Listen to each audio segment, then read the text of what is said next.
Messieurs, donc j'ai l'honneur de représenter Franck Reynal, mais qui va nous rejoindre là et il terminera, il donnera la conclusion à ce premier débat, mais juste quelques petits mots d'introduction pour vous dire que c'est la première conférence d'un nouveau cycle qui est organisé par la ville de Pessac, les entretiens de Pessac. Ça sera un cycle pluriannuel avec plusieurs conférences sur des thèmes sociétaux.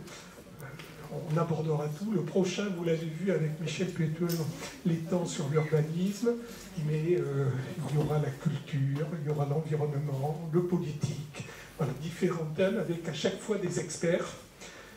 Un modérateur que je ne vous présente pas, vous le connaissez tous, Jean Petot.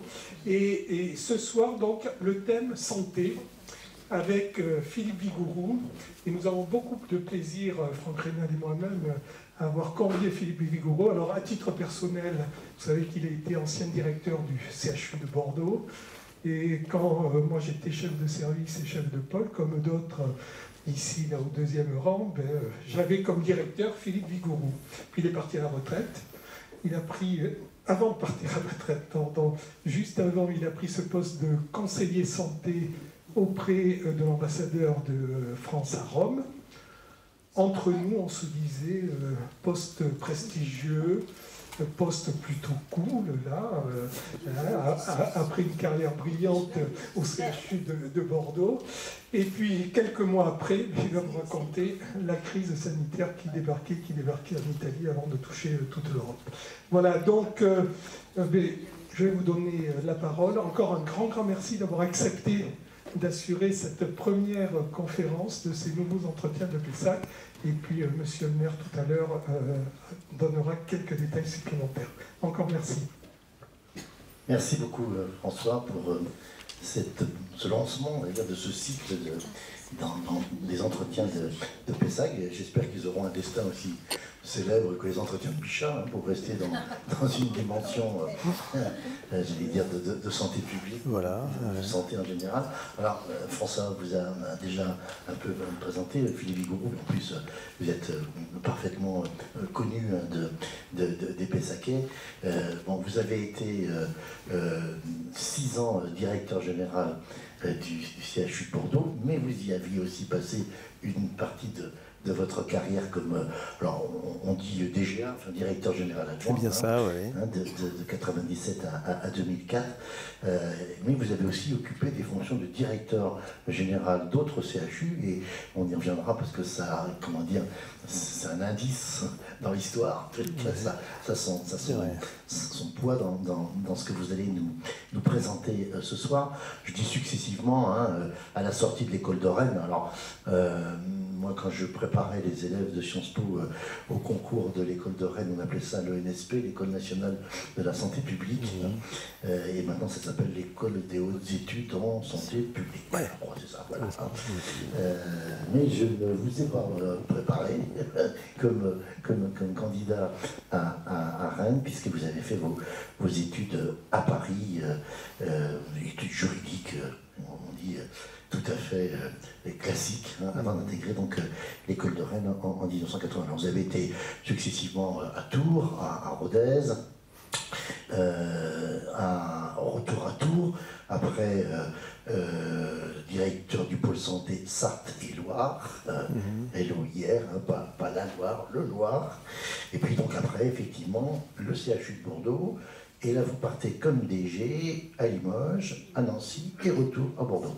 Et puis on arrive donc à ce qui va faire l'objet de votre présentation, c'est-à-dire ces années passées au Palais Farnèse, comme on dit communément, quand on connaît le monde de la diplomatie, à l'ambassade de France à Rome, qui est une effectivement des plus prestigieuses. Alors vous allez nous expliquer quelle était votre fonction.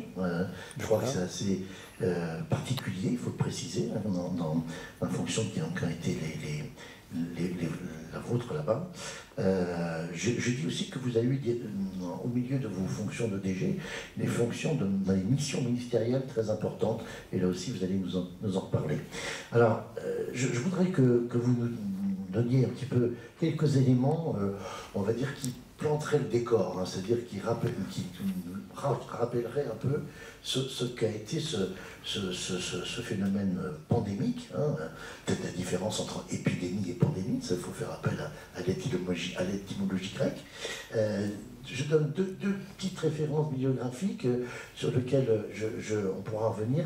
Il y a plein d'ouvrages qui sont sortis, évidemment, au moment du Covid, après le Covid, qui replaçaient les choses dans l'histoire. Alors, je ne vais pas me tromper dans la présentation des noms. Il y en a un de Jean-David Zeytoun, qui est un médecin, un brillant sujet, qui a publié un livre qui s'appelle « La grande extension, histoire de la santé humaine ». Alors, il est médecin à Paris, hein, je crois qu'il est néphrologue, mais par ailleurs, c'est un grand spécialiste de l'histoire de la santé et des maladies. Hein. La grande extension, histoire de la santé humaine, c'est chez De Noël. Et puis, un autre livre qui est une véritable somme, qui est un pavé d'un professeur de médecine, Patrick Berche, et d'un historien, Stanis Pérez. Le livre s'appelle « Pandémie au pluriel, des origines à la Covid-19 ». Voilà, donc c'est ça, c'est chez Perrin. Hein. Donc s'il y en a qui veulent prolonger l'échange de ce soir, alors commençons justement peut-être, Philippe Vigoureux, par planter le décor historique, et après on aura 3 temps. Hein, vous les donnerez tout à l'heure d'ailleurs. D'accord. Mais allez-y sur la partie peut-être contextualisation, comme on dit dans la diachronie. Très bien, merci beaucoup. Je vous salue tous. Merci à François de son accueil. Vous m'entendez bien? J'ai l'impression de parler pour un micro tout nu, non? Bon, alors ça va, très bien, si vous m'entendez.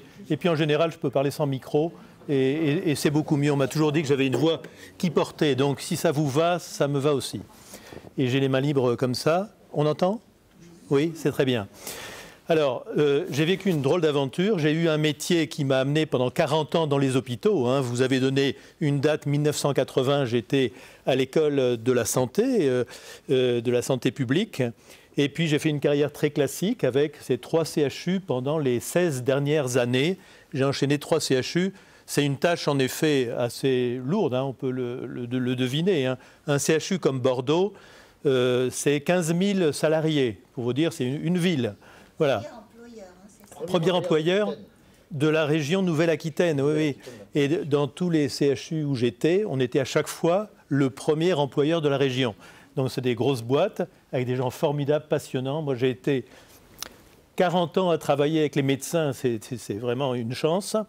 Et donc à un moment, je suis allé au ministère pour une démarche tout à fait autre. J'étais intéressé par une mission sur la santé mentale.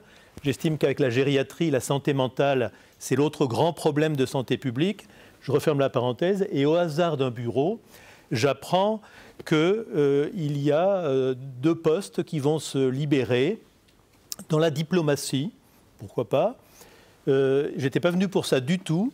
Et que jusqu'au soir, il y avait des gens qui candidataient de partout pour être conseiller social, soit à Madrid, soit à Rome. Rome, ça fait tilt. Je m'étais promis de me mettre à fond à l'italien à la retraite. Et je me suis dit, pourquoi pas Rome?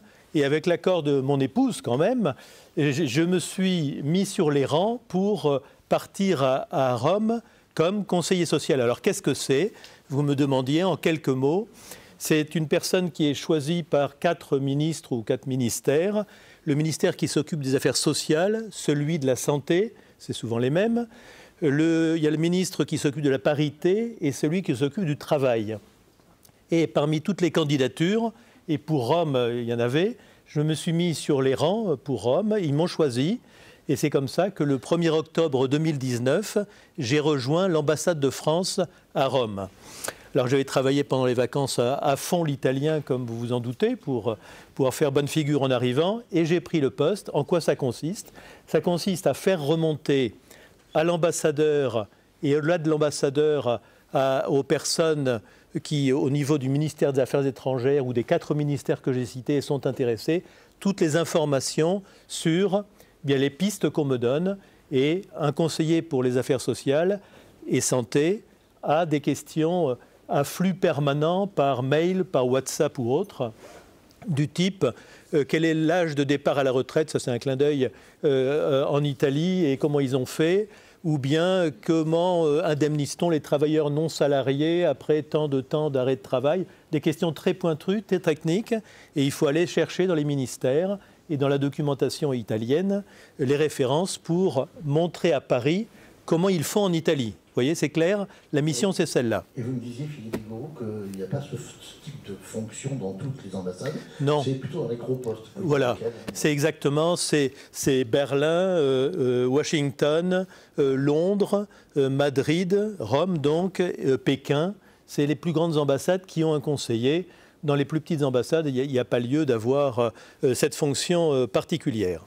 Donc, je suis arrivé au 1er octobre, je commence cette routine-là. J'avais la chance d'avoir connu beaucoup de gens par le ministère de la Santé et des Affaires sociales, et j'avais des contacts directs assez faciles, mais il fallait travailler, bien sûr, mais avec, c'est vrai, moins de pression qu'il n'y en a dans un CHU.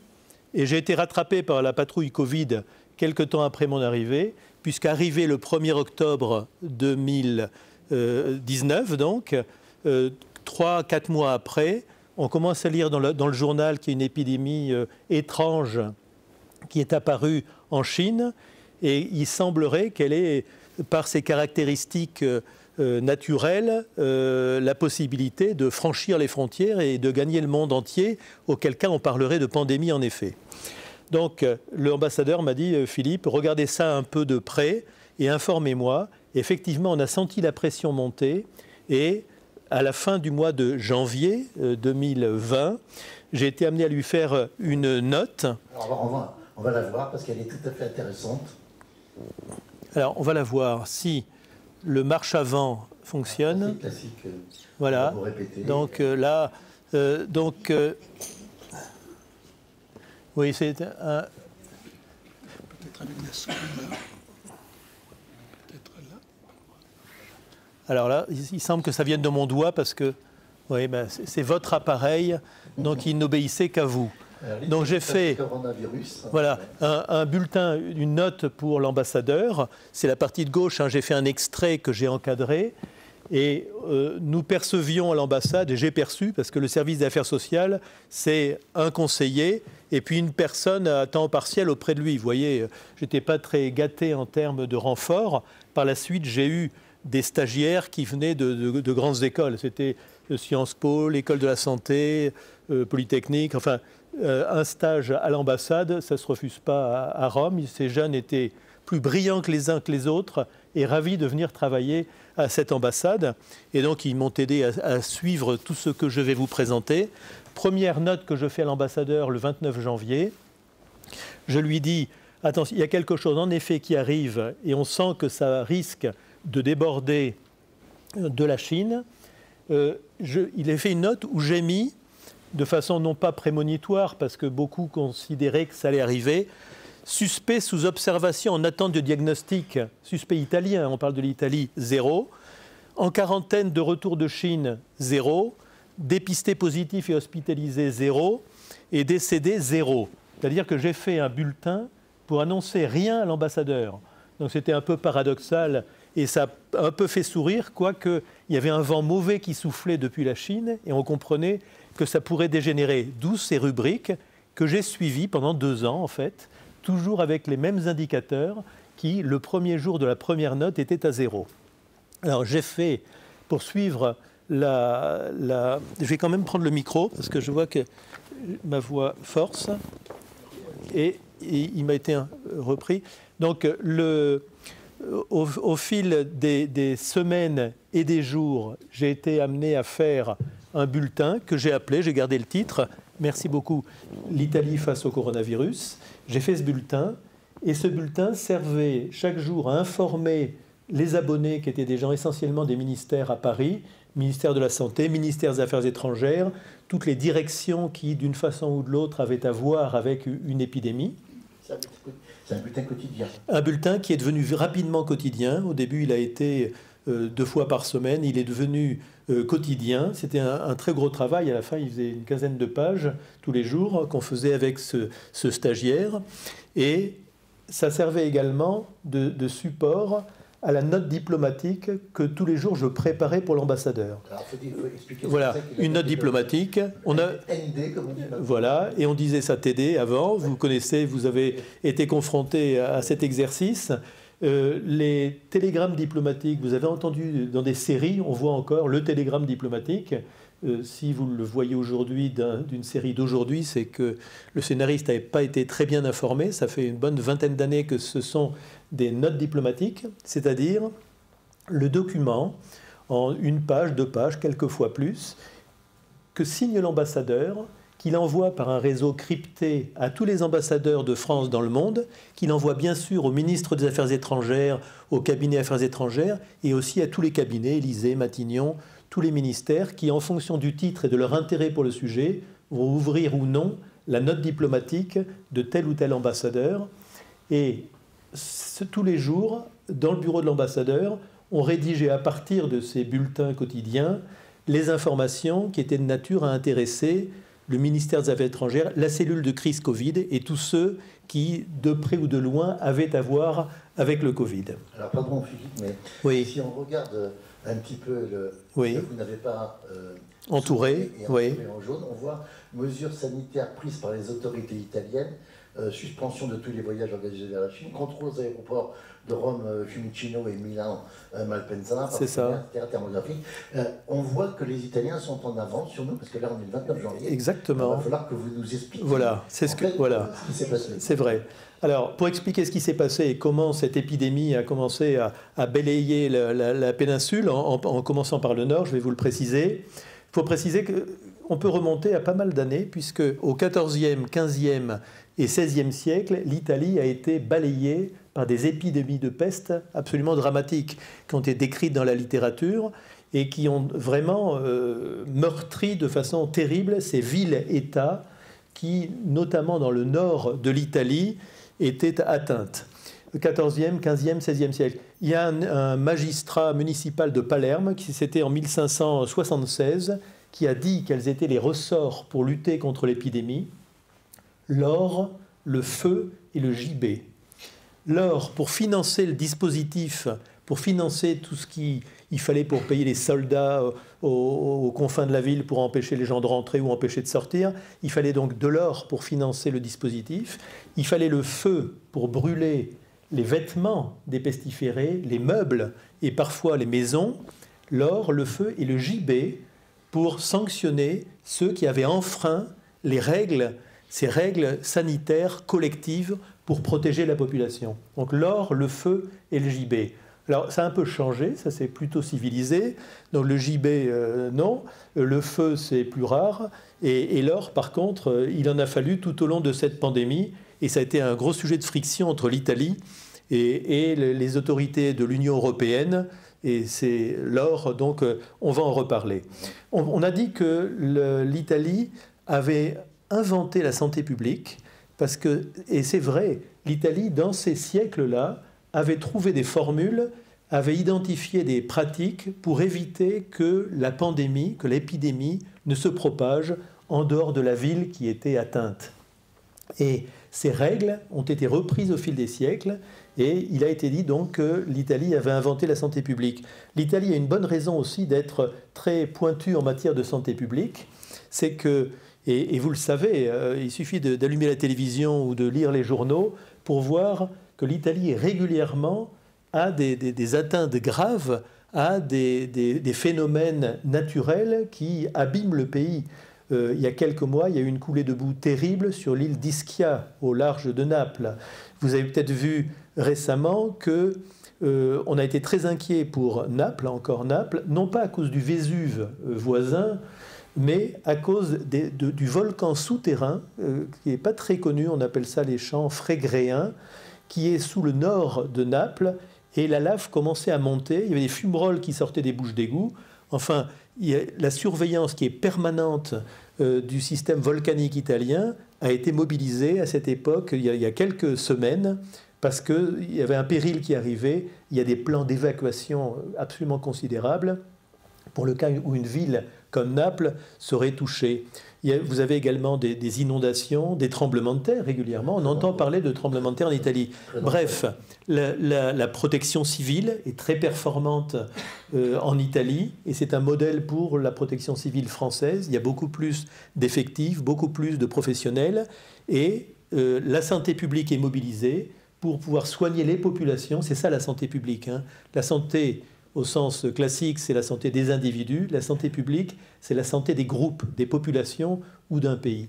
Donc la santé publique est très développée pour cette raison aussi en Italie. Donc janvier 2020, fin janvier 2020, on commence à comprendre qu'arrive une pandémie parce qu'elle est sortie de ses frontières. On peut parler non plus d'épidémie, mais de pandémie. Et il y a eu en effet 3 vagues successives en 2020-2021 qui ont été terribles et qui ont fait des milliers de morts en Italie comme en France. Donc, ce que vous m'invitiez à dire, en effet, c'est que l'ambassade de France a été très sollicitée parce que l'Italie était, entre guillemets, en avance de 7 à 12 jours, en tout cas au début de la première vague. Et j'ai un schéma, j'ai un... Je vais vous montrer. Voilà, vous voyez, la courbe verte, c'est la courbe des décès. Elle s'envole au début du mois de mars. Je vous parlais du 29 janvier où on a fait la note, on a compris que janvier-février, ça reste plat. Et la courbe s'envole, la courbe verte est celle des décès en Italie, pour monter jusqu'à près de 900 morts par jour. Et la courbe de la France a été au-delà des 900, 950 morts par jour au maximum. Mais vous voyez qu'il y a un décalage entre la courbe verte et la courbe rouge. Est-ce que c'est clair là? On peut voir d'ici. Donc, ce qu'on a proposé depuis l'ambassade, c'est de dire aux autorités qui nous questionnaient de plus en plus sur la façon dont les Italiens s'y prenaient, dont ils faisaient face, c'est on va vous dire comment les Italiens font. C'est pas tant des éléments de nature scientifique qu'on va vous faire monter que comment ils font. Comment ils font pour confiner, comment ils font la politique des masques, est-ce qu'on peut prendre les masques dans les bus, quelles sont toutes les dispositions, les dispositifs qui ont été inventés les premiers par les Italiens pour faire face à cette épidémie qui en Europe a touché les Italiens en premier. Une chose d'ailleurs intéressante à noter, moi j'ai été frappé au début, fin janvier, début février, quand je parlais avec des Français de l'épidémie qui tournait mal en Italie, je sentais des propos du style « bon d'accord, c'est les Italiens, nous on sait faire ». C'est une condescendance ahurissante d'ailleurs des Italiens, des Français vis-à-vis des Italiens. Et on en parlait tout à l'heure en aparté, si on regarde les sondages, mais c'est une parenthèse là, si on regarde les sondages, autant les Français aiment bien les Italiens et les trouvent sympas, etc., autant les Italiens n'aiment pas tant que ça les Français. Hein. Ça ressort de sondages. Ah oui, c'est ahurissant. Des opinions publiques respectives. Voilà, c'est ça. À l'échelon européen d'ailleurs. Voilà, à l'échelon européen, exactement. Si on demande les 2 principaux propos que vous avez par rapport aux Italiens, c'est très positif du côté des Français. Les 2 principales considérations, ou 3 que vous avez, vous, Italiens, par rapport aux Français, c'est très sévère. On y reviendra, ce n'est pas mon propos principal. En tout cas, ce qui est important, c'est de montrer le décalage. Vous disiez, ils étaient en avance, mais quand on regarde le premier mort, c'est le 25 février c'est ça. En Italie, et en France, c'est le 27 février. Enfin, voilà. Mais c'est que les courbes connaissent une pente. Une pente très différente. Donc les Français ont compris dès la fin du mois de février qu'il y avait une gravité et que cette envolée des décès en Italie n'était pas propre à des défauts d'organisation italiens. Et rapidement, les Français ont vu qu'ils avaient la même courbe. Quelque chose de très étonnant et qui n'est pas vraiment expliqué à ce jour. Si on regarde ces courbes des décès qui sont la première façon d'exprimer la gravité de cette pandémie, si on les regarde, pendant toute la pandémie, pendant ces 2 ans et demi, on a eu, les 2 courbes se sont suivies, la France et l'Italie étaient presque côte à côte. C'est un phénomène étonnant, parce que si on regarde les courbes de l'Allemagne, de la Grande-Bretagne ou de l'Espagne, ce n'est pas du tout superposable. Alors, ce sont nos voisins, nos cousins. Ce n'est pas une raison pour avoir les mêmes virus au même moment, mais c'est quelque chose qu'on a pu observer pendant toute cette période, mais qui a renforcé le côté français. Regardons ce que font les Italiens, et Italiens, regardons ce que font les Français. Donc j'étais à cette interface absolument passionnante. J'ose pas dire que c'était passionnant parce que c'était avant tout un drame, hein, mais c'était intellectuellement très intéressant de suivre ça, d'essayer de décortiquer, d'expliquer et de faire remonter des informations pertinentes au ministère. Sur ce bulletin-là, dont je vais vous donner d'autres exemples sans m'appesantir, j'ai rapidement proposé à l'ambassadeur, qui a tout de suite été d'accord, de le faire de plus en plus fréquemment, comme support de la note diplomatique et pour informer directement mes interlocuteurs, mes abonnés.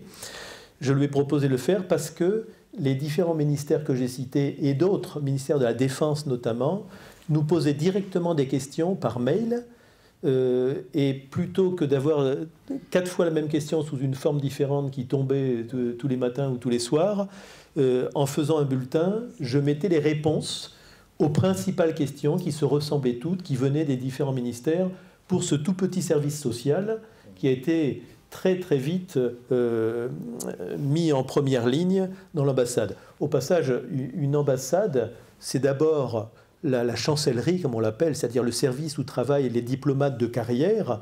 C'est ça le nœud principal, le point principal dans une ambassade. Tout ce qui est social, travail, et on le comprend, ce n'est pas le premier souci dans une ambassade, et ça l'est devenu. C'est-à-dire que pendant ces 2 ans, toutes les réunions étaient infiltrées de la question « oui, mais le Covid, est-ce qu'on peut travailler avec telles équipes, les faire venir ?» À chaque fois, la question de l'épidémie était en arrière-plan. Il y a une image que je voudrais que vous nous montriez, qui est très spectaculaire, qu'on a connue. Celle-là, voilà. Les Français, les Italiens avaient déjà compris, mais les Français ont fini par comprendre. Au milieu, c'était, j'ai mis la date, c'était en février, je crois, en mars, pardon. Voilà, dans la nuit du 18 au 19 mars. Dans la nuit du 18 au 19 mars, une Italienne, il y a son nom en haut, a pris cette photo de son balcon. En pleine nuit, 70 camions militaires ont traversé Bergame pour emporter les cercueils. Il y avait jusqu'à 400 morts par 3 jours, pour emporter les cercueils des habitants de Bergame, en Lombardie, qui mouraient, et les cimetières ne pouvaient plus faire face, les morgues hospitalières non plus, et on ne pouvait plus les incinérer. Donc de nuit, pour ne pas impressionner la population, il y a eu tout un cortège de camions militaires pour emporter les cercueils à l'extérieur. On en était toujours au moment où les Français prenaient avec distance ce défaut d'organisation italien, même si ça commençait à bouger pour les morts en France. Et regardez d'ailleurs, avec de façon percutante, si ce n'est élégante, elle termine par une invite aux Français, un hashtag « Restez chez vous, bordel ». Elle disait aux Français « Mais réveillez-vous ». Elle leur met aux Français qui sortent encore et ne croient pas à la réalité du Covid-19, ça c'est l'armée qui est en train d'amener les corps des victimes du coronavirus dans les crématoriums d'autres villes, car à Bergame, il n'y a plus de place. Restez chez vous, bordel. C'est pas élégant, mais c'est violent, c'est efficace, et ça a contribué à réveiller. Il est daté du 19 mars, c'est-à-dire 2 jours après la décision du confinement en France. Voilà, c'est ça, c'était la période. Et là, je crois que la France a vraiment compris. Il y a eu une mobilisation à ce moment-là. Ça, c'était la première vague qui a duré de mars à fin mai. J'ai mis cette diapo d'une autre couverture. On était au bulletin 76 déjà, vous voyez, en mai 2020. C'était quand même encore au début de l'épidémie. Et les couleurs, c'est les couleurs des contaminations en Italie. Et vous voyez que le rouge est dans le nord. Là, c'est la Lombardie, le Piémont. Mais la semaine d'après, il y avait la Vénétie. La Vénétie et la Lombardie ont en fait été les 2 régions les plus prises par cette pandémie. Certains ont dit que c'est une chance. Je ne sais pas si vous voyez pourquoi ça pourrait être une chance que ça soit plutôt en Lombardie qu'ailleurs. C'est là que le système hospitalier était le plus développé. Et voilà, c'est exactement ça. C'est-à-dire que alors après, pourquoi ça s'est apparu dans le Nord et pourquoi le Sud a été épargné, en tout cas dans toute la première part de l'épidémie, c'est pour la raison que vous dites. Le Nord est riche, industriel, avec un système hospitalier dense, très performant, et beaucoup se sont dit, dans le malheur général, heureusement que ça s'est passé dans le nord de l'Italie, parce que dans le sud, ça aurait été terrible. Il y aurait eu encore beaucoup plus de morts. Et la suite l'a prouvé. Il y a eu des désorganisations ahurissantes dans le sud et dans la région de Naples en particulier. Les hôpitaux étaient saturés, comme ceux du nord l'ont rapidement été, mais en plus très désorganisés. Donc voilà, le nord a été atteint. Alors pourquoi le nord? Oui, ça ne va pas de soi. Pourquoi le nord? Le nord est la région, c'est l'usine de l'Italie. C'est la région où il y a le plus d'industrie et donc de communication avec les industries du monde entier, avec les fournisseurs du monde entier et notamment avec la Chine. Et il y avait 2 vols par jour, aller-retour, entre Milan et Wuhan. Wuhan, qui est une ville très industrielle en Chine. Sur le Yangtze. Sur le Yangtze. Et jumelé avec Bordeaux. Voilà. Alors, Wuhan, oui, c'est une curiosité très personnelle, mais quand j'étais à Limoges, on était jumelé avec un des CHU de Wuhan, et j'y étais allé pour intervenir des trucs. 20 millions d'habitants, voilà, c'est 25 millions d'habitants. Ensuite, j'étais à Nancy, jumelé avec un CHU, et Bordeaux, je suis lié à Wuhan jusqu'aux extrêmes pandémiques. Donc, des liens pluriquotidiens avec cette ville industrielle qui était très, très prise par le Covid. Donc, voilà pourquoi le Nord a été présenté comme rouge. Ça, c'est ce que je vous ai montré tout à l'heure. Alors, après, j'ai fait remonter des tas de... Là, c'est une courbe qui montrait... Je ne sais pas si vous voyez bien, c'est un peu trop fin peut-être le dessin, mais on voit la première vague qui était en mars à mai 2020, vous voyez la première pointe.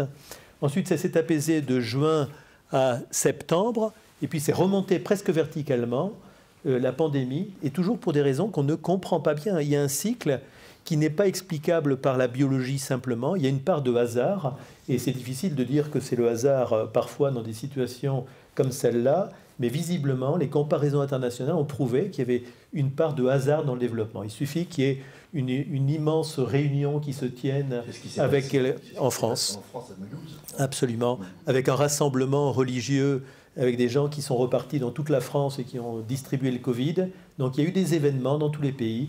Toujours est-il que de juin à septembre, ça a été une accalmie. Et puis octobre 2020 jusqu'à janvier 2021, une pointe terrible avec des centaines de morts par jour. Et puis jusqu'en mars 2021, où une troisième vague là, qui est hors tableau et où on a atteint les 100 000 morts en Italie. Ça, c'est la courbe italienne, je suis d'accord. C'est la courbe italienne, Alors, voilà. Je vais vous poser une question, Philippe Vigouroux, à ce sujet-là. Oui. On y reviendra parce qu'on m'a dit, quand on a préparé l'entretien, que le mode d'organisation institutionnelle et étatique de l'Italie et de la France n'est pas le même. Oui. Ça, ces chiffres et ces informations que vous diffusiez au réseau diplomatique français et au département et au ministère en France, vous les aviez, donc c'était des sources italiennes. L'outil statistique italien, ça fonctionnait très performant. Malgré un État qui est, on peut dire, beaucoup plus décentralisé que la France. Voilà, mais toutes les statistiques de santé, et encore une fois, la santé publique est un exemple pour l'Europe en Italie, et je pense pouvoir le dire aussi pour la France. Il y a des statistiques absolument remarquables. Tout a été mis en œuvre très rapidement, et on avait des statistiques fiables, exactes, parfaitement documentées. Alors, quelles étaient mes sources? En ligne, tout simplement. C'est le ministère de la Santé qui mettait en ligne. Comme on dit, de l'open data. Absolument. Les statistiques. Je lisais le journal également pour ne pas donner que des statistiques, mais aussi des informations sur la façon dont l'État ou les régions s'y prenaient pour tel ou tel aspect des mesures à prendre vis-à-vis de la population.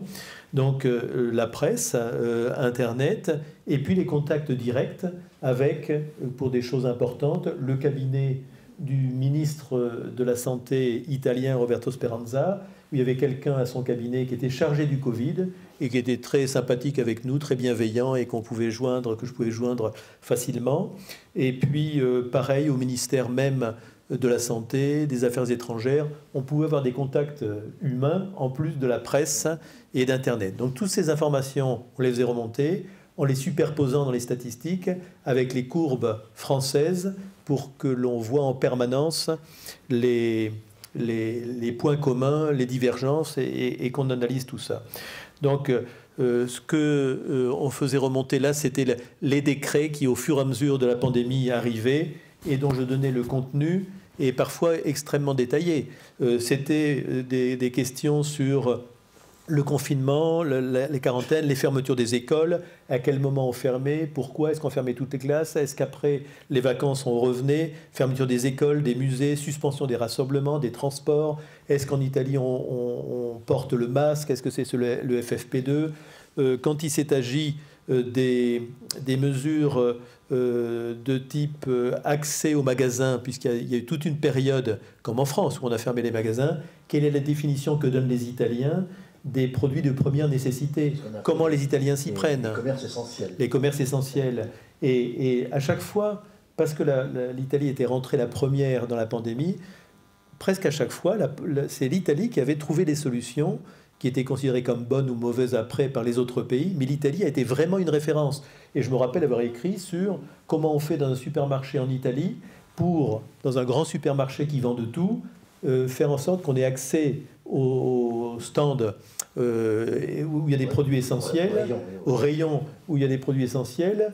Et donc j'ai expliqué comment tout avait été rassemblé dans un coin du magasin, comment ils avaient mis des rideaux ou des panneaux pour éviter que les gens ne rentrent dans le magasin. Il y a toute une organisation qui intéressait la France, l'administration française, tous ceux qui travaillaient sur le Covid, la pandémie, la façon de protéger la population, et puis aussi la façon d'en sortir de cette pandémie et de ces mesures le moment venu. Et là, j'ai travaillé directement de mars à juin, il a été nommé Premier ministre, avec Jean Castex et son équipe, qui, on ne s'en souvient pas forcément, avait été nommé Monsieur Déconfinement pour préparer, à la fin de la première vague, le déconfinement en France. Et c'était à jet continu entre l'ambassade et les services de Jean Castex déconfinement, des informations très prosaïques, très pratiques, sur la façon dont les Italiens s'y prennent au quotidien pour les déplacements, les couvre-feux, les restaurants. Petite parenthèse sur le Castex, parce que vous ne le dites pas, mais c'est important parce que là, c'est là qu'on voit à la fois le facteur humain, la dimension relationnelle et le contact entre des personnes qui se connaissent. Vous aviez rencontré Jean Castex parce qu'il avait été auprès de Roselyne Bachelot, je crois. C'est ça, absolument. Et vous aviez un contact qui était vraiment privilégié, qui s'est poursuivi quand il passait à Matignon. Oui. Il m'avait identifié. J'étais directeur général du CHU de Limoges à l'époque et je m'intéressais, je l'ai évoqué brièvement, à la gériatrie. Je pensais que c'était un problème important. J'ai fait des choses dans ce sens au CHU de Limoges. Entre 2004 et 2008. Exactement. Il m'a identifié comme étant le directeur général du CHU intéressé par le truc et il m'a mis avec une équipe d'une dizaine de personnes, je devais être le seul non-médecin, sur la rédaction du premier plan Alzheimer en 2007. Donc on avait beaucoup travaillé ensemble assez directement à ce moment-là. Et puis, quand il a vu que j'étais à Rome, les contacts ont été faciles avec l'ambassadeur d'abord, et puis avec moi après, et pareil pour son équipe. Et il a dit à l'ambassadeur que les renseignements de la façon dont ça se passait en Italie étaient utiles pour préparer le déconfinement.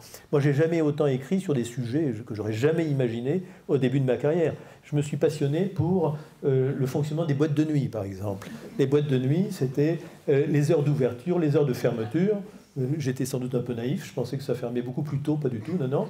Les fermetures des boîtes de nuit, comment ils s'y prennent les Italiens pour qu'on puisse danser tranquillement sans s'infecter. Ils ont envie de trancher, ils ont fermé. Donc, on ne danse pas quand il y a le Covid. Mais donc, j'ai dû travailler sur des sujets totalement exotiques auxquels je n'étais pas préparé, comme l'ouverture des bars, des restaurants, le fait de manger debout dehors ou de manger assis dedans. Vous voyez, c'est des exercices presque physiques auxquels je me suis livré pour comprendre la dynamique de fonctionnement d'un restaurant. Et puis les boîtes de nuit, je n'ai pas poussé jusqu'à donner mon corps à la science de la danse, mais je me suis intéressé aussi à ça.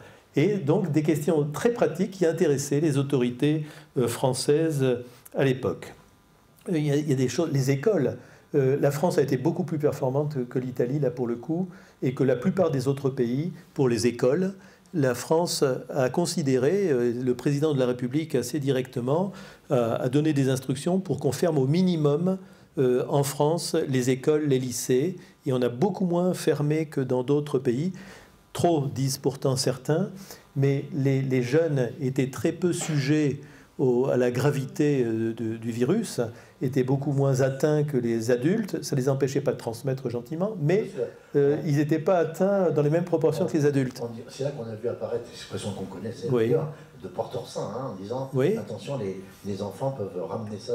Voilà, ils n'étaient pas si sains que ça, mais c'était pas visible. Les Italiens ont oui, développé l'enseignement à distance, enfin, oui, oui, oui, comme ça s'est fait en France. absolument, bien sûr. Au bout de 8 jours, sur les réseaux sociaux, oui, il y a oui, des images qui circulaient, au bout de 8 jours, quand les parents devaient voilà, faire leurs leçons à leur enfant, jusqu'à maintenant, jusqu'à l'époque, ils pensaient qu'il était surdoué, c'est pour ça que ça ne marchait pas à l'école. c'est Au bout ça. de 8 jours, ils se rendaient compte qu'il était complètement con Ouais. et qu'il ne comprenait rien. Enfin, Oui, et ils se rendaient compte. Ça Oui, a ramené les choses oui. à leur juste proportion. Alors, juste en proportion, mais ça les ramenait durablement, parce qu'ils s'apercevaient qu'eux aussi seraient incapables de repasser le bac, si ce n'est pas le brevet. Donc, ils ont été prudents, voilà, étaient éminemment respectables.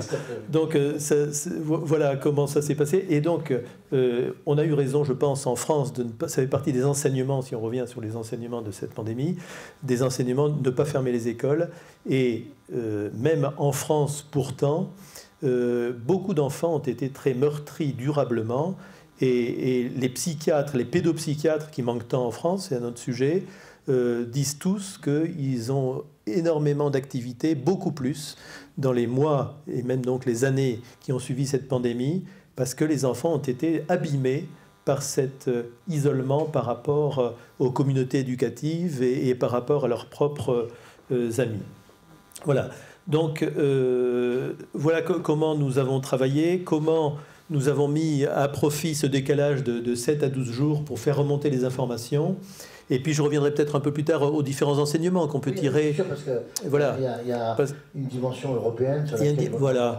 on voilà. pourrait insister. Voilà. Est-ce que vous avez montré les slides que vous oui, peut-être. Ça, c'est la fin de la première vague. Avec le monsieur, il a une bicyclette. Pourquoi il a une bicyclette? C'est que l'État italien avait financé les mobilités douces. Et donc, les gens pouvaient acheter à moitié prix à peu près un vélo. Et celui-là, il se dit, bon, c'est très gentil, maintenant j'ai le vélo, mais est-ce que je peux me déplacer? Où est-ce que je peux aller? Je ne sais pas où aller. Parce que les déplacements étaient restreints. Voilà, c'était les Italiens, à la fin de la première vague, tout se rouvre, on peut se déplacer, mais, monsieur le maire, bonjour, on peut se déplacer, mais où se déplacer, puisque c'est interdit. Là, des photos que j'ai mises également dans le bulletin. En bas à gauche, c'est le maire de Bergame qui a l'air un peu ahuri à gauche. Et il sort de son bureau après des mois de confinement et il devient de plus en plus civilisé au fur et à mesure des coups de ciseaux de son coiffeur. Et il s'est photographié, il a diffusé ça sur les réseaux. Et à droite, c'est toujours, hein, c'est le moment où enfin la pandémie, le virus semble s'éloigner. Comment on nettoie les terrasses, on les désinfecte avant de faire rentrer à nouveau des patients, ça j'ai trop travaillé à l'hôpital, de faire rentrer des clients, pardon. Et puis là aussi, vous voyez, c'est un bar, un monsieur en tenue quasiment de scaphandrier, ce qui est inattendu dans un tel lieu, et un coiffeur là aussi qui vise à écarter suffisamment les fauteuils parce que on rouvre, mais avec quand même des mesures de distanciation. Vous voyez, même chose, un bulletin qui était assez proche, fin de la première vague. On mesure l'éloignement entre les tables. Il fallait qu'il y ait plus d'1 mètre. Il a encore le masque comme il se doit. Et puis, même, regardez ce prêtre qui distribue la communion avec des gants en latex. Et puis, en haut, mais on a connu ça aussi en France, l'éloignement sur les bancs des églises. Il y avait, vous pouvez vous asseoir là, surtout ne vous asseyez pas là. On reprenait une vie à peu près normale. Les églises rouvraient, les restaurants rouvraient, les boîtes de nuit surtout rouvraient, et il fallait se mettre à un endroit précis pour ne pas contaminer. Et est arrivé, après cette période que je vous disais, de juin à septembre, d'apaisement, où tout le monde pensait revivre en se disant « ça y est », ça aurait été la simple, certes très mortelle, mais grippe qui n'aura duré que quelques mois, et après, en septembre, les choses redémarrent. En octobre, début de la deuxième vague.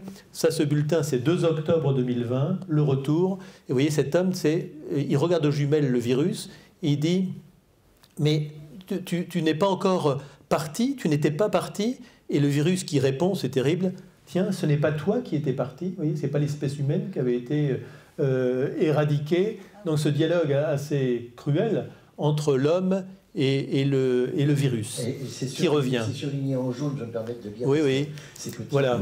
Selon Walter Riccardi, voilà. conseiller auprès du ministre de la Santé, on ne peut pas parler de deuxième vague car la première n'a jamais pris fin. Exactement. Et ça, vous écrivez ça le 2 octobre, le 2 octobre 2020. Hein. Au moment où la deuxième vague repart et au moment où la France, là aussi, était toujours preneuse d'informations. Pendant les mois qui ont précédé, on avait pu espacer le bulletin, même pas les notes diplomatiques, c'était quotidien, mais voilà, les choses repartent. Sur les notes diplomatiques, comme sur les réseaux sociaux, il y a non pas des likes pouces en haut ou en bas, ça ne se fait pas dans ce milieu très policé qui est le milieu diplomatique, vous en doutez bien sûr, mais il y a le nombre de lus. Et l'ambassadeur l'a dit plusieurs fois, je peux me permettre de le redire, pendant plusieurs mois, dans le réseau diplomatique, donc toutes les ambassades dans le monde, pendant toutes les périodes de Covid, c'était les notes diplomatiques de l'Italie qui étaient les plus lues par les autres diplomates, par le ministère, par la cellule de crise, etc. Et il était dans le malheur général. Ça faisait partie des satisfactions d'un ambassadeur de savoir qu'il est lu. On aime toujours, quand on écrit, être lu. Parce que vous donc il était lu. Poste, en quelque sorte, et un peu Vichy. C'était oui, il fallait être celui qui veille et qui aide à faire remonter les informations. Donc voilà le début de la deuxième vague. Alors on a été confronté en Italie, comme en France, au triste phénomène. Alors ça, c'est les no-masques. Vous voyez, le dessinateur humoristique a montré l'évolution humaine. Le premier, il est droit, très homme, et il a son masque, et il a compris. Et puis petit à petit, ça se dégrade. On finit par le porter au milieu. Il commence à s'affaisser. Hein, c'est le retour à la préhistoire. Il porte au coude. Ça a été quand même un grand classique, hein, de se protéger le coude avec le masque. Et puis il s'affaisse petit à petit. Il revient à l'état simiesque en ayant jeté son masque au sol. Donc et ça s'appelle le déni d'espèce. On pourrait dire aussi la dégénération de l'espèce. Ça, c'était un dessin qu'on n'ose pas appeler comique, mais ça c'est le 16 octobre 2020. Voilà. Et puis un peu plus tard, il y avait également les Novax. Il y a eu des mouvements, comme il y a eu en France, qui paraissent ahurissants, mais de gens qui n'avaient pas compris la gravité du virus et qui se battaient contre le vaccin et contre ses dérives, contre la liberté individuelle. Bref, il y a eu les Novax avec des violences également, des manifestations violentes, d'où la première page du grand journal La Repubblica que j'ai reproduit là sur le bulletin. On en a assez de la violence, des Novax. Voilà, ça c'était ce bulletin. Je vous fais défiler simplement, je ne vais pas rester dessus longtemps, les éléments qu'on faisait remonter pour vous montrer un peu la nature des éléments. Là, c'était, vous reconnaissez la courbe, toute la dynamique de l'épidémie, avec un zoom dans le dessin du bas sur ce qui se passait. Et à chaque fois, vous avez en vert en Italie et en bleu en France. Et on voit que sur toute la longueur de l'épidémie, les deux sont suivis, entremêlés. Et quand un était devant, l'autre était juste après, et inversement. Là, c'est les décès. Il fallait suivre les hospitalisations, le nombre de patients en réanimation. C'était des choses qu'on faisait de nous-mêmes, et parce que ça nous était demandé, que c'était considéré comme intéressant depuis Paris. Nombre de patients, le taux d'incidence. Le taux d'incidence, c'est le nombre de personnes qui ont à un moment donné... Ce sont les nouvelles personnes atteintes du coronavirus ou les nouveaux décès pendant une période donnée pour une population donnée. Vous êtes d'accord avec la définition ? Il ne faut pas confondre avec d'autres termes, mais c'est ça l'incidence. C'est les nouveaux cas sur une période donnée. Et on voit là encore que les deux pays se suivent. En dessous, renseignements sur le rythme des vaccinations comparées, les doses administrées. Même sur ce point des doses et de la politique vaccinale, la France et l'Italie se sont collés tout au long de l'épidémie. Et puis la reprise épidémique qui se confirme avec les analyses qui étaient nécessaires. Les réactions Greenpeace, on faisait remonter aussi à Paris. Greenpeace. Greenpeace. Pas Greenpeace. Vous avez raison. Oui, c'était pas encore la paix qui était arrivée, c'était le Green Pass, absolument, qu'on appelait ici en France le pass sanitaire, tout simplement. Le Green Pass, oui, pardon, avec des choses scandaleuses que j'ai rapportées et que l'ambassadeur avait mis dans ses notes diplomatiques, des gens qui se sont autorisés à mettre des étoiles jaunes, des tenues rayées et à manifester contre le pass sanitaire, enfin des horreurs, les réactions des maires, les manifestations à la limite de l'injustifiable. Et puis on avait fait, c'était le dossier de la semaine, sur l'extension de la 3e dose en Italie. Autant de questions, et à chaque fois on mettait la source et les chiffres pour crédibiliser. 2 mois avant Noël, on annonçait que d'accord, tu auras tes jouets, mais prima il tampone, ça veut dire, vous avez compris, d'abord il faut faire ton test, dans la Repubblica aussi, du 20 octobre, et puis au moment des vacances d'hiver, le slalom devient slalom sur des pistes envahies par le virus. Ceci pour vous montrer l'ambiance et pour vous montrer un peu la façon dont on essayait dont on faisait remonter l'information. Et là, ça c'est très...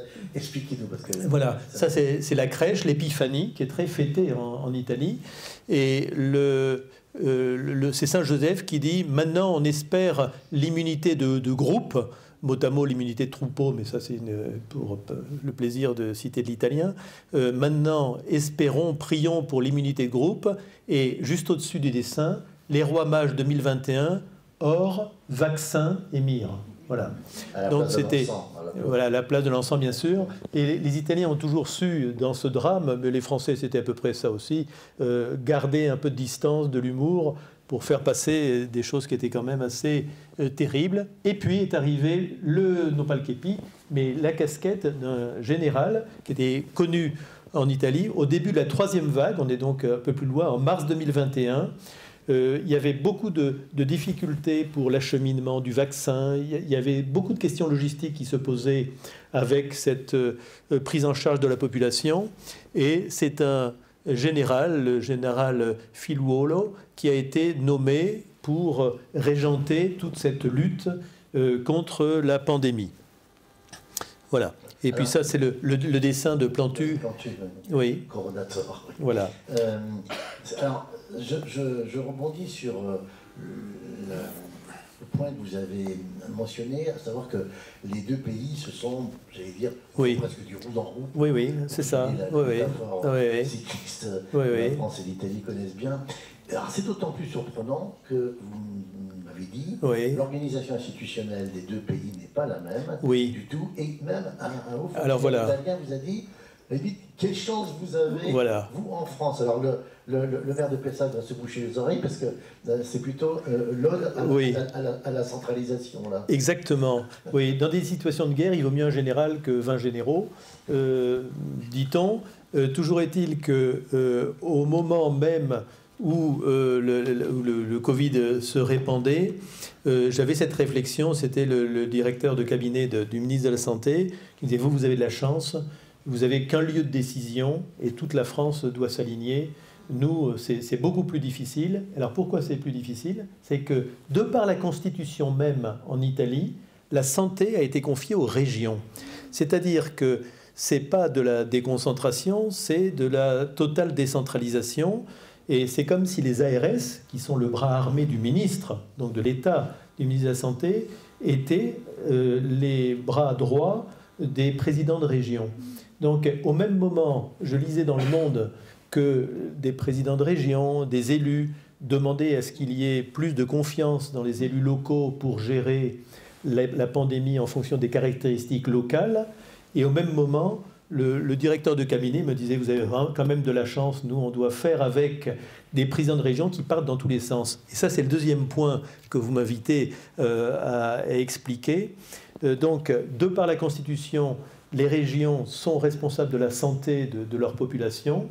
Et ça s'est vu d'une façon terrible et très instructive en même temps. Et, je vous ai montré tout à l'heure, comme c'était dans le nord de l'Italie, la Vénétie et la Lombardie, Venise et donc Milan, que la pandémie était la plus terrible. Et je vous ai expliqué pourquoi. Et les présidents de région étaient différents, de régions voisines, totalement comparables, hein, pas en taille, mais sur le plan du dynamisme économique, des caractéristiques sociologiques de la population, des mouvements de population, des lignes aériennes, etc. C'était la même population, Lombardie et Vénétie, qui se touchent.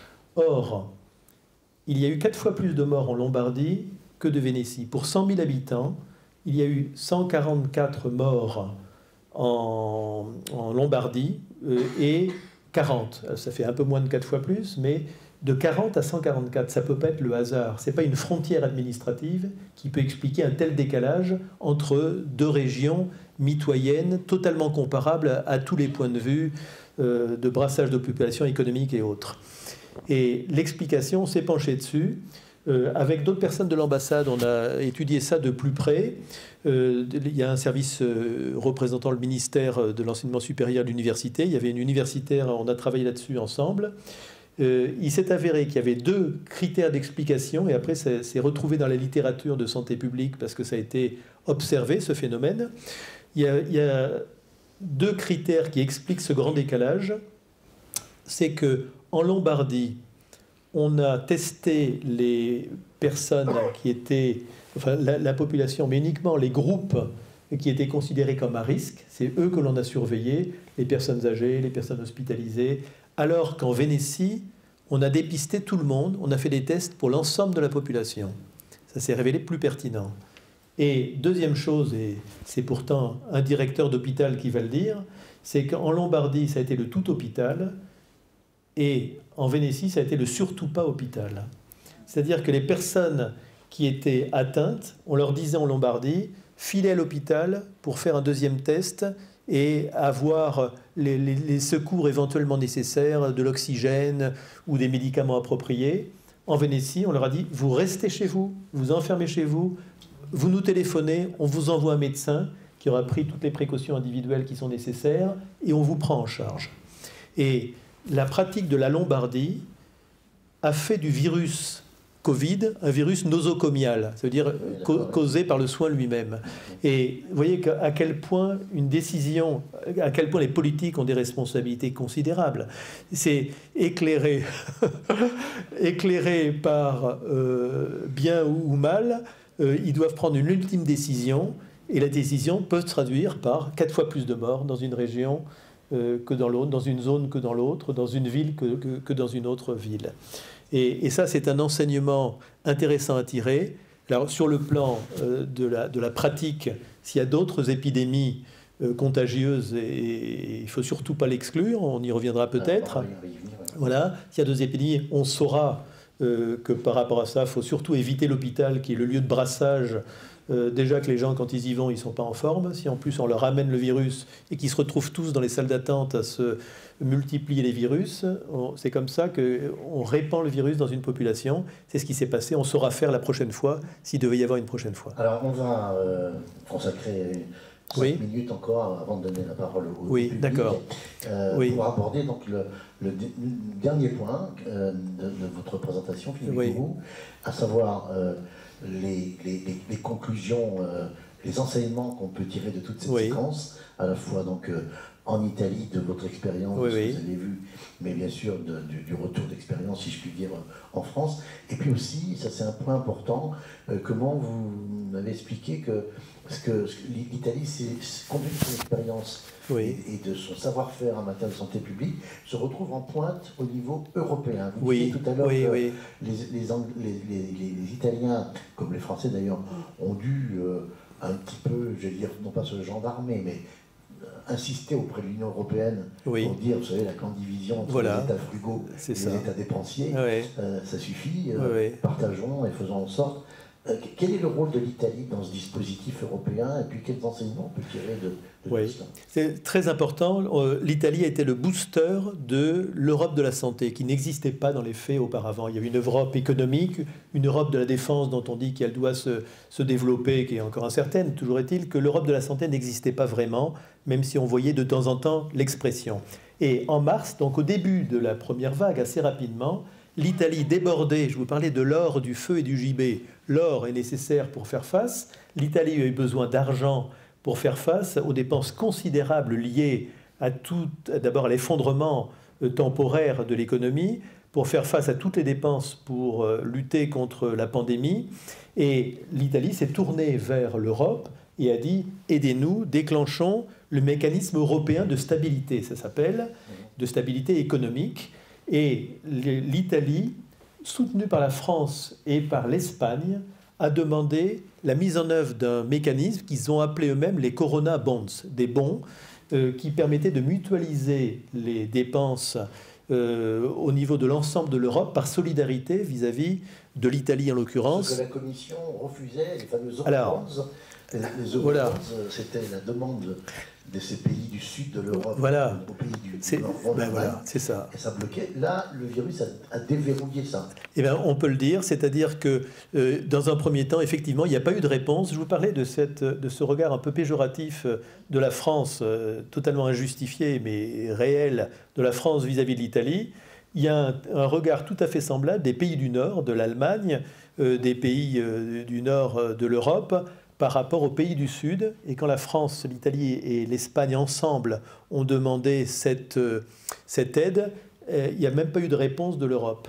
L'Italie s'est révoltée, pourrait-on dire. Il y a vraiment une campagne. Les hommes politiques sont tous montés frontalement contre l'Europe. La confiance dans l'Europe s'est effondrée dans les sondages dans la population italienne. Et 3 semaines après, Ursula von der Leyen a pris en compte les choses, a renversé le mouvement et a accepté et s'est excusée au nom de l'Europe vis-à-vis des Italiens. Elle s'est rappelé qu'elle était médecin à l'origine. Ah, peut-être, oui, voilà. Je vous présente nos excuses. Nous sommes avec vous, vous Italiens. Aujourd'hui, l'Europe se mobilise aux côtés de l'Italie, mais cela n'a pas toujours été le cas. Elle a fait amende honorable de façon très, très estimable et elle a annoncé un plan d'urgence et des prêts garantis pour tous les États membres, témoignant ainsi de la solidarité européenne. Donc, l'opinion vis-à-vis de l'Union européenne s'est redressée en Italie et ça a été le début de l'affirmation de l'Europe de la santé.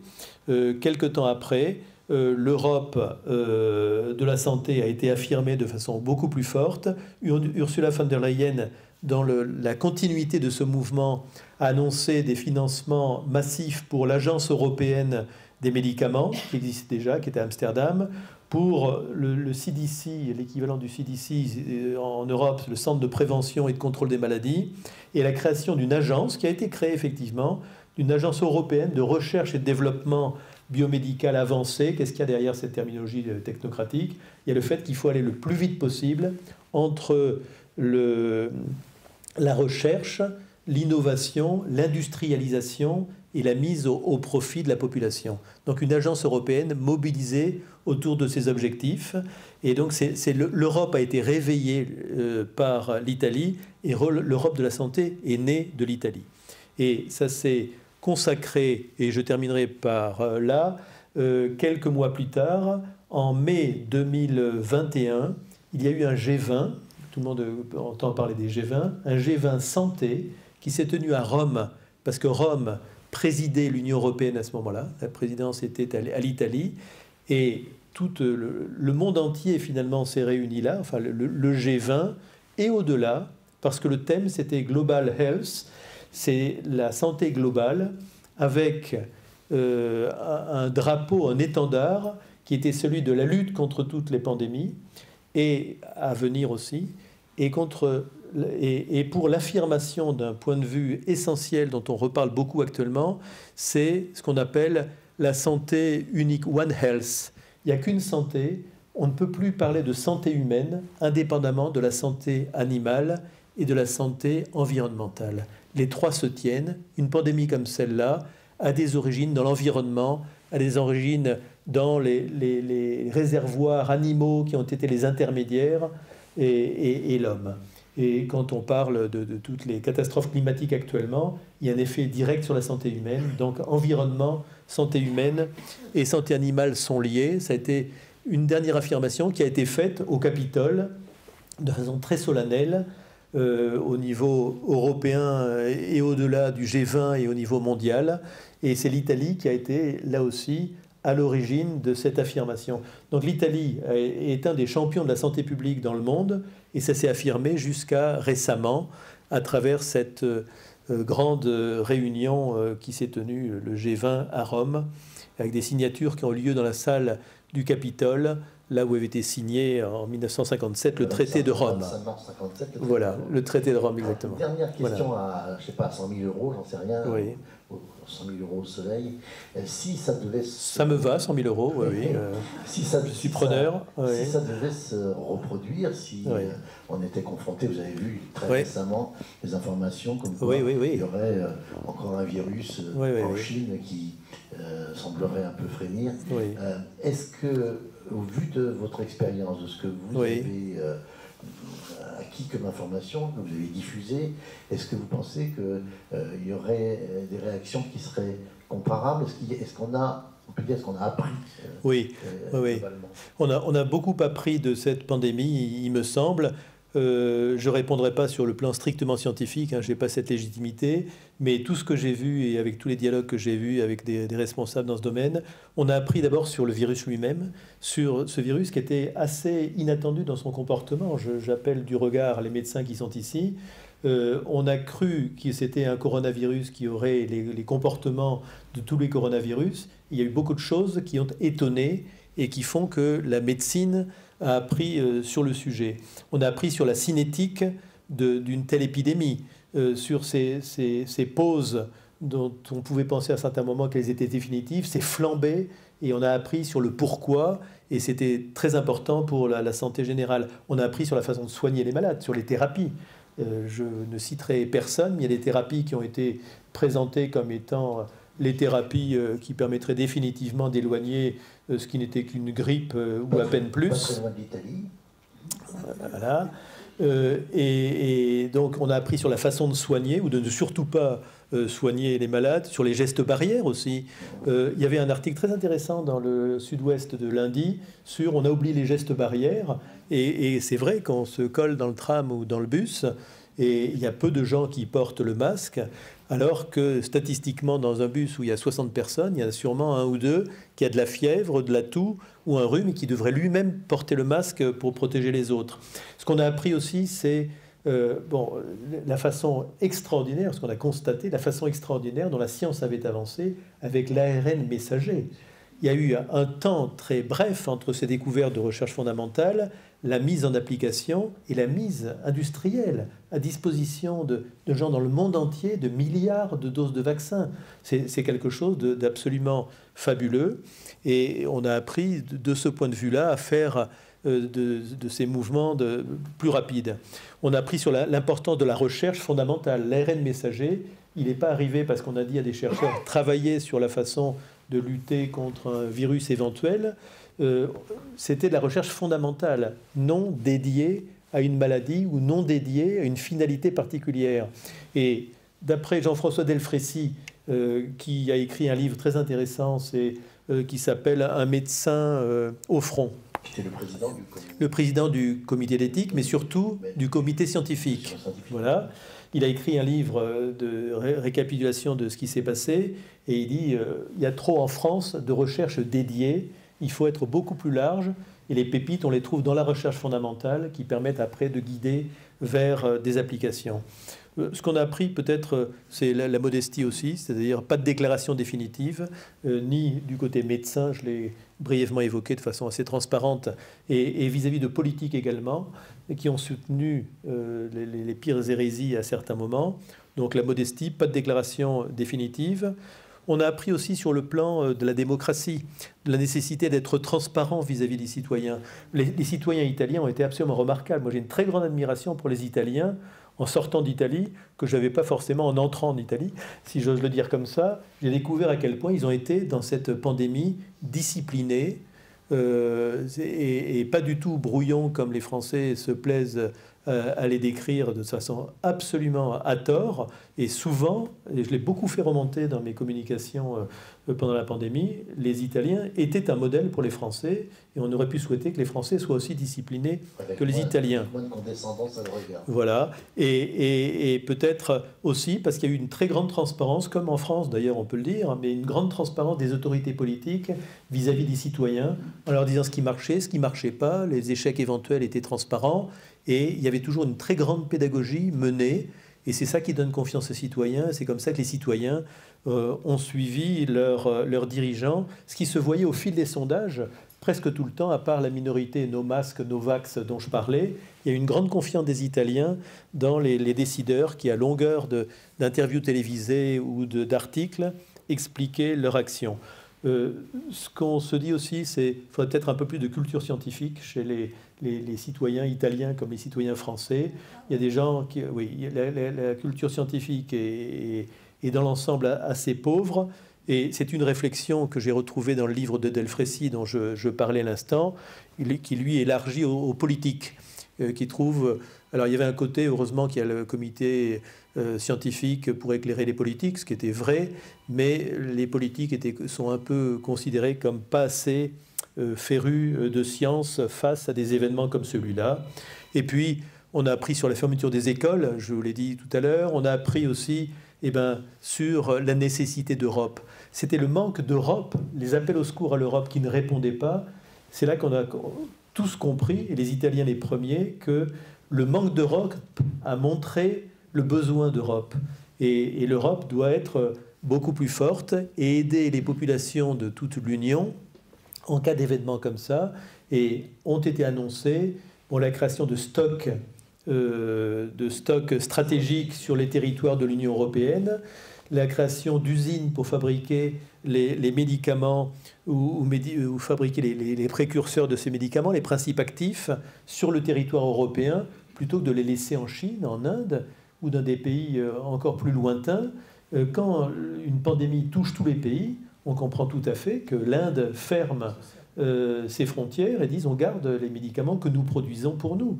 On est totalement à la merci pour des médicaments qui peuvent être essentiels en cas de catastrophe mondiale comme ça s'est passé. Donc besoin de coordination entre pays voisins, besoin d'indépendance stratégique, création de stocks stratégiques aussi. Ça s'est fait, il y a des stocks qui se créent maintenant de médicaments, de masques, n'en parlons pas, ou parlons-en, dans l'Union européenne. Et puis, donc, ce besoin d'Europe de démocratie et d'Europe fait partie des constats.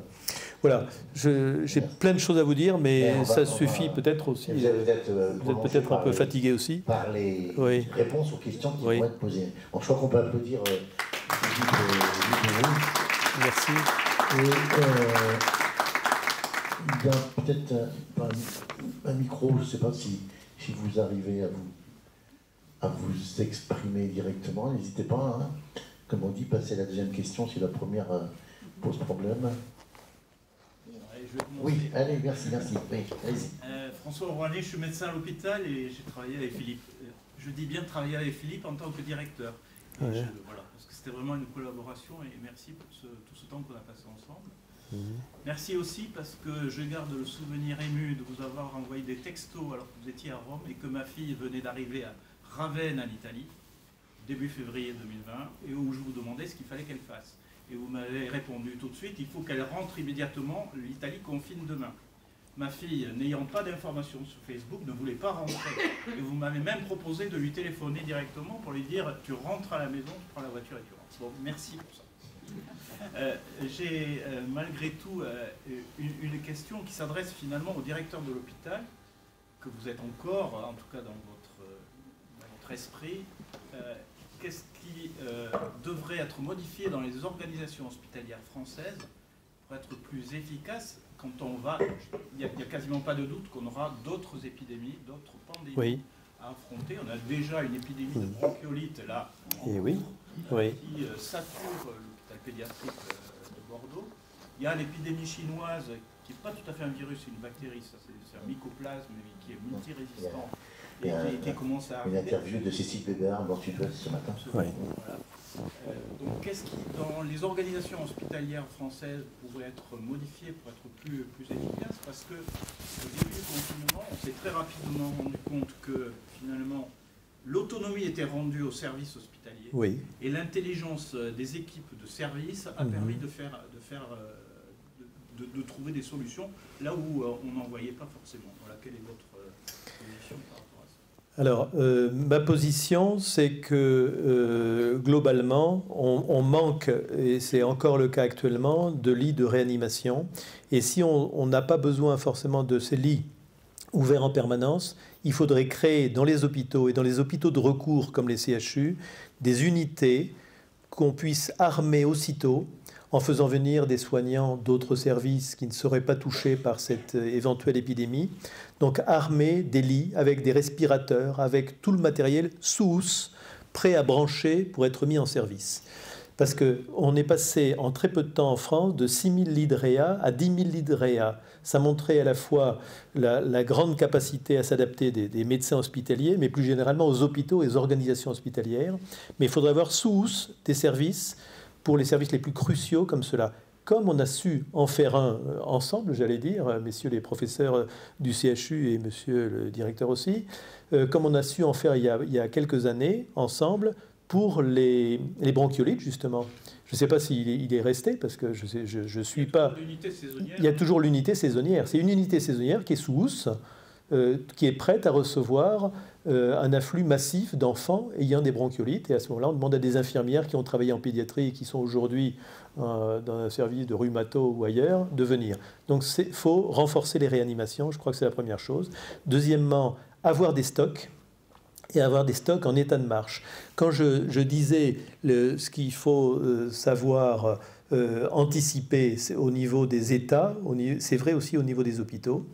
Et je vais vous donner un exemple. J'ai été joint directement, parce qu'il me connaissait, par mon homologue directeur général du CHU de Lille, qui m'a appelé en pleine période de pandémie en me disant « Philippe, on est coincé, on a un grand nombre de respirateurs qui étaient sous housse, comme ça, mais... il manque un élément électronique que n'est fourni que par l'Italie. Or, l'Italie, l'usine nous a dit, c'est sous embargo, on n'a pas le droit, et c'était vrai, il y avait un décret interdisant l'exportation de tous les matériels sensibles de nature biomédicale, d'où la nécessité d'Europe biomédicale. Et en l'occurrence, que faire? On est en France, on a des respirateurs, et donc, avec l'aide de l'ambassadeur et par nos connaissances des industriels sur place, on a pu débloquer le lot et on a sauvé ce CHU, etc.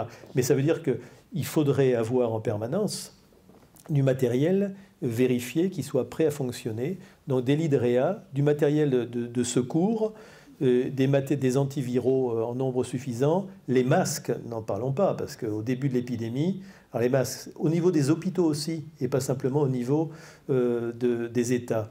Et puis peut-être il y a une question dans la question qui ne m'échappe pas totalement, c'est est-ce que ça ne marche pas mieux quand les directions laissent travailler les médecins tout seuls, hein? Voilà. Puis je connais François Rouanet, il a toujours été un peu espiègle, même si le respect était total et réciproque. Oui, sans doute. Il faut faire confiance par principe. Je crois que le fonctionnement des hôpitaux a été très médicalisé ces dernières années, depuis une dizaine d'années, puisque la direction, c'est un directeur général entouré de 8 personnes, dont 5 médecins. Donc c'est majoritairement les décisions importantes sont prises, éclairées par les médecins qui sont présents dans ce qu'on appelle le directoire. Mais quand même, il y a eu beaucoup plus de liberté d'action, liberté de dépense aussi. Et c'est là que ça coince un peu, il faut savoir le dire, c'est que en période de crise extrême, on ouvre les portefeuilles et puis débrouillez-vous au mieux, on vous fait confiance. Mais on ne peut pas laisser ouvert le portefeuille quand on revient à une période normale. Le budget, tous les hôpitaux ont sombré dans un déficit colossal. Et il faut bien le financer, tout ça. Donc ça ne peut pas être durable, même si ça a un côté passionnant et efficace sur le moment. Est-ce que je t'ai répondu? Je vous ai répondu? Oui, c'était bien ça un peu la question aussi. Hein. Voilà. Ça amène aussi à s'interroger. Est-ce que les Italiens ont adopté la même stratégie française du quoi qu'il en coûte? Alors, qui était à l'échelle de la totalité de l'économie du pays, etc. Oui. Est-ce que les Italiens ont fait ça? Oui, ils ne l'ont pas formulé de cette façon-là, mais ils ont dépensé beaucoup plus et ils n'ont pas compté pendant toute la période. Et comme tout le monde, ils sont revenus à une marche normale et finançable durablement. Mais à période exceptionnelle, comportement exceptionnel et générosité exceptionnelle. À propos des hôpitaux français et des hôpitaux italiens, ma remarque, j'ai trouvé une confirmation là-bas, et c'est un clin d'œil aux médecins et aux médecins de l'hôpital là aussi, c'est que la qualité d'un hôpital, c'est pas l'addition des qualités des médecins. La qualité d'un hôpital, c'est toute une organisation, et en Italie, il y a beaucoup de gens qui vont dans le privé, parce que l'hôpital public, il y a d'excellents médecins, c'est vraiment le même niveau scientifique et médical très haut en Italie qu'en France, mais l'organisation globale n'est pas toujours aussi performante, par comparaison, on peut le dire, qu'avec les hôpitaux français. Et ceci m'a été dit également par nombre de médecins hospitaliers italiens, donc, vous voyez, qui regardent avec intérêt la façon dont les hôpitaux sont organisés. Donc il ne suffit pas d'avoir des bons médecins pour faire un bon hôpital, il faut une bonne organisation. Voilà. François Stark. Je reviens sur le fonctionnement des hôpitaux et la comparaison Oui. des systèmes italiens décentralisés et français plutôt centralisés. On a vu en France une entraide très très importante entre les hôpitaux. On parle des médecins, mais c'est les soignants. Oui. Et l'ensemble des soignants, c'était le nord de l'Italie qui était touché, nous c'était l'Est au départ. Hein. Oui, c'est vrai. Et combien de médecins, de soignants se sont déplacés à Bordeaux pour aller renforcer Paris, Mulhouse. Également les patients. On a accueilli les patients. C'est vrai. Avec des évacuations en TGV, ça a été des organisations qu'il faudra garder en garde. Oui. Est-ce qu'en Italie, il y a eu également ces phénomènes entre deux régions, par exemple, du fait de cette décentralisation? Comment ça a été? Alors, les arrangements pouvaient se faire de région à région facilement. Il y en a eu, mais de mémoire, peu de transferts de patients, mais par contre, beaucoup de transferts de soignants, des soignants du Sud qui sont venus en renfort dans les hôpitaux de Bergame, de Milan, etc. Mais la caractéristique que je vous ai dite tout à l'heure d'un Nord bien équipé en matériel et donc en personnel également, a fait que les mouvements du sud plutôt vers le nord, ça aurait été des mouvements d'hôpitaux qui étaient un peu moins équipés vers des hôpitaux bien dotés. Et donc ça n'a pas eu les proportions qu'on en a connues en France. Autre question. Mireille Brun qui vient de crier la politesse à Monsieur le maire. Vas-y. Je me demandais, vous parlez de la nécessité d'avoir des réserves, des stocks, de ne pas être pris de court. Mais moi, je me demande, il y a des stocks, vous parlez de lits, de masques, et encore, les masques aussi sont, paraît-il, obsolètes au bout d'un temps. Oui. Est-ce que toutes ces réserves sont fragiles? Quelle portion? Je me souviens de la réaction de Madame Bachelot qui disait « On s'est assez moqué de moi avec mes... » Mais elle a eu raison, elle avait raison tout le temps, elle. Oui. Alors, qu'est-ce qui est périssable dans nos réserves? Tout est périssable à des dates différentes. Ce qu'il faut, c'est suivre l'état des stocks. Et si c'est des médicaments, savoir que dans 1 an et demi, il faut les avoir consommés, les avoir renouvelés. Il y a une rotation qui doit être organisée quand ce sont des médicaments courants qui sont utilisés. Quand ce sont des médicaments plus rares qui ne sont utilisables qu'en cas de catastrophe, eh bien on les jette et on fait en sorte d'avoir toujours le stock dans les rayons. Au CHU de Bordeaux, il y a une zone du CHU où il y a des malles, il y a toute une immense pièce avec des malles, avec des kits pour faire face à certains types de catastrophes sans avoir... Nature NBC, éventuellement. Voilà, NRBC, qu'on trouve en cas d'attentat, de guerre, etc. Il y a des dates de préemption. Absolument, il y a toujours des dates de péremption. Et ça, c'est les pharmacies qui s'occupent régulièrement, qui travaillent de façon très méticuleuse et continue sur le renouvellement des bandages qu'il peut y avoir dans l'un, des produits dans l'autre et des médicaments. Oui. Et les masques... Ben si, quand les masques sont périmés, on les brûle. Hein, on va pas les...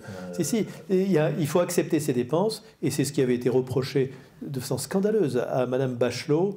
Elle avait été très traitée d'avoir voulu faire plaisir à des laboratoires, enfin des choses insensées pour quelqu'un de très rigoureux et très honnête.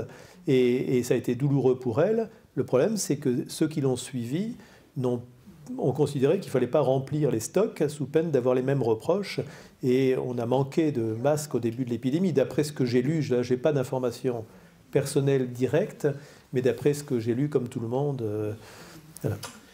Franck Rénal. Oui, alors juste sur la question des masques, quand l'épidémie a touché la France et Pessac, je me suis enquis, Oui. de l'état de stock de masques Oui. Ici à la mairie.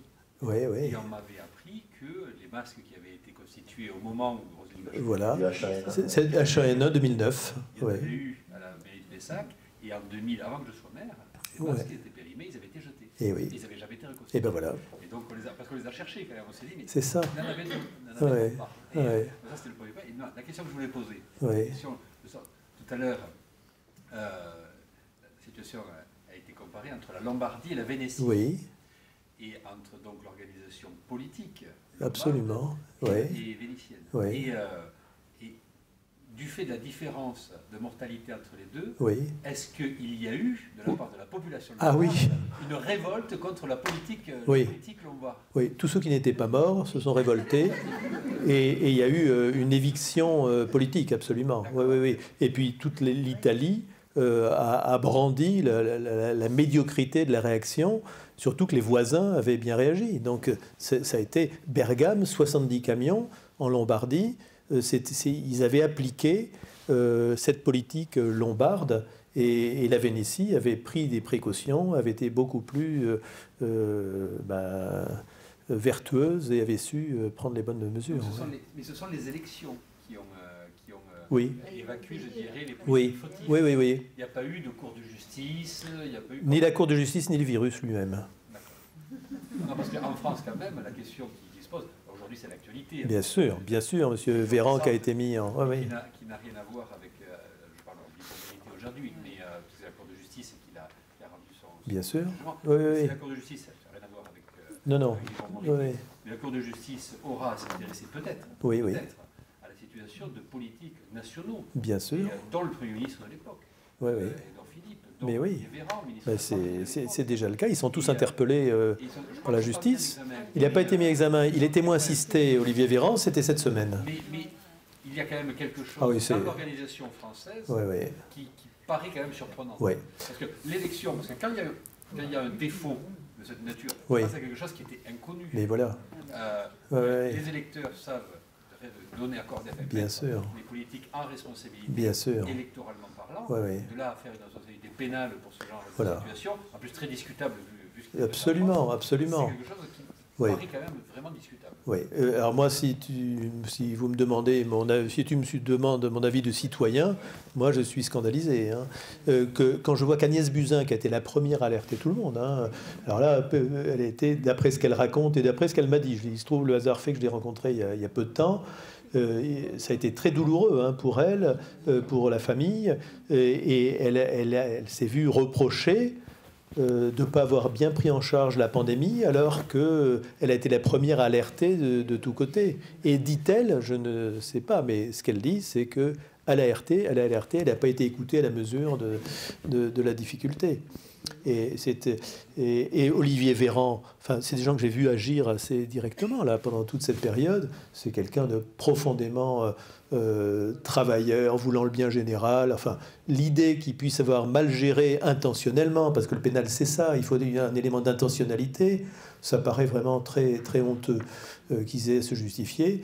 Et oui, il y en a un des ministres, je ne citerai pas, qui me racontait comment le matin, à 6 h du matin, perquisition, avec le policier qui ironisait sur les séries qu'il regardait à la télévision, parce qu'il y avait... Enfin, ça a été très, très pénible pour eux, pour leur famille, voilà. Donc une responsabilité pénale et puis étalée au public qui déjà est peu amène généralement vis-à-vis des politiques, c'est assez triste. Mais on a connu en son temps la notion de coupable, mais pas responsable, mais pas coupable. Mais responsable, mais c'est totalement exact. C'est-à-dire, c'était une ministre, Georgina Dufoy, la ministre Georgina Dufoy, qui était avocate. Et elle savait ce qu'elle disait. Quand on dirige une institution, il n'y a pas que les politiques. Hein. Quand on peut être responsable des actes qui ont été commis dans son territoire, dans un service de son hôpital, et c'est pas pour ça qu'on est coupable personnellement. Et quand elle avait dit ça, ça a été un éclat de rire national, tout le monde s'est moqué d'elle. Or, c'est ça, être politique, c'est être responsable, mais pas forcément coupable. C'est pas que c'est pas politique, c'est tout le responsable public. Et tous les responsables publics, bien au-delà, absolument, absolument. Ben oui, ça, oui. Autre question? Parce que l'origine de Georgina, pour ça rappeler, c'est qu'il y avait l'histoire de Virenque dans le Tour de France qui contrôlait positif et qui dit à son insu, oui, et tout ça, donne ça. Je crois. Une histoire. Non, mais au niveau des gens. Je croyais que c'était pour le sang contaminé, moi. Non, mais Georgina, une fois, c'est ça contaminé, mais il y avait eu un épisode avant, le Tour de France, qui avait un an avant. Non, c'est après. Bon, là, on a... Ouais. La marionnette des Guignols avec ce qu'avait dit Virenque lui-même, ce qui, quelque part, permet de réécrire l'histoire. Bon, dernière peut-être question, Philippe Vigouroux, si vous voulez bien, je parle pas bien, qui est le maître du temps et des horloges. Oui. Dernière remarque, s'il n'y en a pas. Le mot de la fin. Monsieur le maire. Ah, mais moi, c'est pas moi qui vais J'ai conclure. fait l'intro. Voilà. Moi, je vais juste adresser mes remerciements à Philippe Vigouroux, dont j'ai pu apprécier la hauteur de vue, et j'ai eu beaucoup de chance, la hauteur de vue en tant que collaborateur, puisque moi j'étais dans ton équipe, mais j'ai eu beaucoup de chance aussi pendant la pandémie de pouvoir recevoir tes Ah dépêches. oui, tu étais abonné, c'est vrai. Tu m'envoyais les dépêches, je recevais quotidiennement les dépêches, toi aussi, et les dépêches de Philippe Vigouroux. Et on voyait ce qui se passait en Italie, et on pouvait mesurer les réponses qui étaient organisées et qui étaient un peu différentes, alors avec un petit décalage, puis avec un état d'esprit qui peut être un petit peu différent. Et effectivement, ce que tu as très bien dit, c'est que la condescendance avec laquelle parfois on se considère par rapport aux Italiens, on considère les Italiens par rapport à nous, il n'y avait aucune raison d'être quand on regarde la capacité d'adaptation et la discipline dont tu parlais, qui a été mise en œuvre. Et ça, des dépêches quotidiennes, extrêmement longues, extrêmement documentées, que tu nous envoyais, nous permettait d'avoir cette avance en quelque sorte par rapport à beaucoup de réflexions qu'il y avait sur le pays. Et toi, alors quand on t'avait vu partir à l'ambassade à Rome, on se disait c'est quand même vraiment une super place, genre, vachement bien. Et puis, tu n'as jamais travaillé autant. Pourtant, tu travailles déjà beaucoup. J'ai travaillé autant. Mais là, j'ai travaillé autant, à part que j'avais des fresques du XVIe siècle sur les murs de mon bureau. Voilà. Il fallait Farnèse, quand même. Ah oui, c'est fabuleux, ça. Chaque jour, je découvrais de nouveaux détails, des nouvelles sculptures, des bas-reliefs, des peintures. C'est fabuleux, fabuleux. Ah oui, j'ai la nostalgie du travail, du bureau, je veux dire. Ouais. Alors pour conclure, et puis qu'on puisse aller prendre le verre de l'amitié, moi je voudrais d'abord te remercier pour avoir accepté, avec Jean Petot, et merci Jean aussi, d'avoir inauguré cette nouvelle formule, les entretiens de Pessac. Donc c'est la première. C'est toi qui l'inaugure. Et on en est très heureux et très honoré. Et puis j'espère que c'est un rendez-vous qui va s'inscrire dans l'actualité pessacaise, dans les habitudes pessacaises. Et puis alors bien sûr, on ne va pas rester dans le domaine de la santé en permanence. C'est tous les champs sociaux, tous les champs scientifiques, tout ce qui peut contribuer à constituer un esprit civique et une réflexion citoyenne qui doit nous animer dans les invités qui accepteront de prendre ta suite. Donc merci beaucoup d'avoir accepté d'inaugurer cette formule. Merci beaucoup. Merci Monsieur le maire, merci Franck. Et merci à tous.